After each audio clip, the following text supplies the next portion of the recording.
And developing right now, the Federal Anti-Terrorism Task Force moved in on a suspect last week, and it led to a very unusual weekend arraignment in federal court. FBI officials saying the man was stopped as he tried to take his family to Amman, Jordan. For more on who they arrested and what led to the arrest, let's turn things over to Local 4's Rod Maloney. He's joining us live from Ann Arbor with the very latest. Rod? Yeah, this has been a fairly long-running investigation, Rod, and it ended up coming here to the Devon storage facility here in Ann Arbor.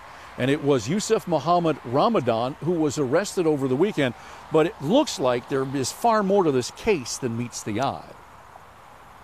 Yusuf Muhammad Ramadan, a security guard by trade, arrested Friday and arraigned over the weekend. Court filings show the anti-terror unit stopped and questioned Ramadan as he boarded a Royal Jordanian jetliner headed for the Middle East. He apparently intended to relocate his wife and children to Bethlehem, which is, they were careful to point out, under Palestinian authority there. The Ramadans lived in this Ypsilanti apartment, where Tammy Howard told us they were very good neighbors. They'd been gone like about 3 weeks. The kids used to play out here all the time. Agents had been watching Ramadan for some time and followed him to this storage facility, Devon Storage on State Street in Ann Arbor.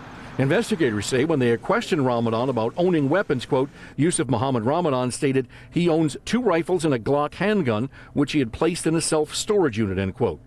But then they say he changed his story. Quote, Ramadan stated that he had lied about the storage unit and actually had stored the firearms with a friend, end quote. Well, they got a search warrant for this storage locker rented in Ramadan's wife's name, and they say that they found those weapons here, plus a Jennings J22 silver-plated semi-automatic 22 caliber handgun and a Ruger MK2, also a 22 caliber semi-automatic. The only illegality so far in the case is the defense claim that Yusuf Muhammad Ramadan possessed 2 firearms, each of which had manufacturer's serial numbers removed and obliterated. And is that at all of any concern? Yes, it is. That's really scary. Because you never know who you're living next to. So here is the other thing that they found here at the storage facility. They found the top half of an AR-15 semi-automatic rifle, but that didn't bring any charges. So what is really going on here?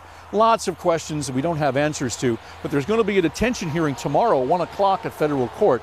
We should have a better answer for you by then. Reporting live in Ann Arbor, Rod Maloney, Local 4.